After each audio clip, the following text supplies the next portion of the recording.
Let's get some business news for you now anyway. Brian Quinn is here with us. Hello. Hi there, Brian. Good to see you. Let's start here in Europe, where more lockdowns, more coronavirus measures, and governments are having to stump up the cash to support people during these hard times. Yeah, that's right. Here in France, of course, as we know, day one of our second lockdown, while in Germany, the cultural and hospitality sectors will be closed for the month of November. Well, the two countries had each been enjoying a fairly robust rebound from the previous virus lockdowns. French GDP expanded by more than 18% in the third quarter, while Germany notched over 8% growth. Europe as a whole saw GDP jump a record 12.7% from July through September. Fears are now mounting, however, that this recovery will be short-lived. The French economy alone is projected to shrink back by some 15% during this new lockdown, while Germany warns its economy isn't expected to recover until 2022. Both governments now rolling out aid packages to get companies and workers through the worst. Camille Nedelik reports. The party's over at this bar in Berlin as a 4-week partial lockdown will get underway on Monday. The government has pledged to support businesses with a raft of measures worth some 10 billion euros. But the manager is skeptical.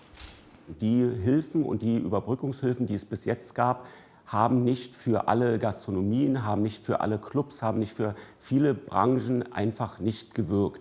Berlin says companies could be given up to 2/3 of their November 2019 earnings, and loans will be available to freelancers and small companies. Many businesses in France will also have to close as new restrictions came into force on Friday. Paris has made 15 billion euros worth of support available per month of lockdown, including 7 billion euros for a furlough scheme, paying employees unable to work 84% of their salary.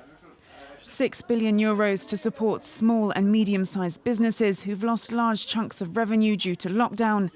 1 billion to pay employer social security charges, and around another 1 billion to help businesses pay their rent. Restaurants are hoping to apply lessons learnt in the first lockdown. Adapter ce qu'on a fait avant, de créer, de faire à emporter, de faire nos mieux pour pouvoir vivre. The restrictions come in the run-up to the festive period when shoppers would be buying presents and when many shops make the bulk of their annual sales. Checking in on the markets now. European indexes mixed on Friday as investors digest those latest positive growth figures in the face of new lockdowns. Signals of new stimulus from the European Central Bank to come next month, not doing much to boost equity prices. The FTSE in London and the Frankfurt DAX each down around 0.2% to 0.25%. CAC 40 here in Paris up 0.3%.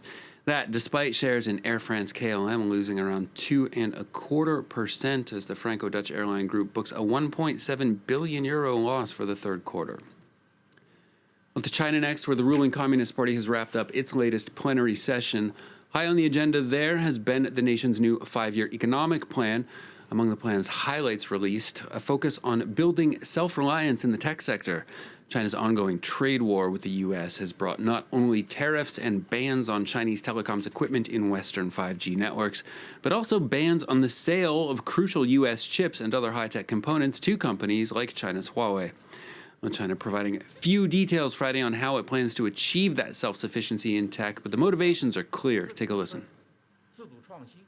单边主义，这个保护主义，利益全球化抬头。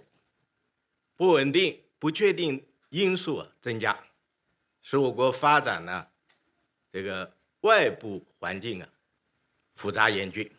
America's top tech giants released their latest quarterly earnings Thursday. Business is indeed booming, with heavy hitters like Amazon and Google revealing that the crisis has actually given them a boost as more and more consumers rely on online services instead of traditional brick-and-mortar stores.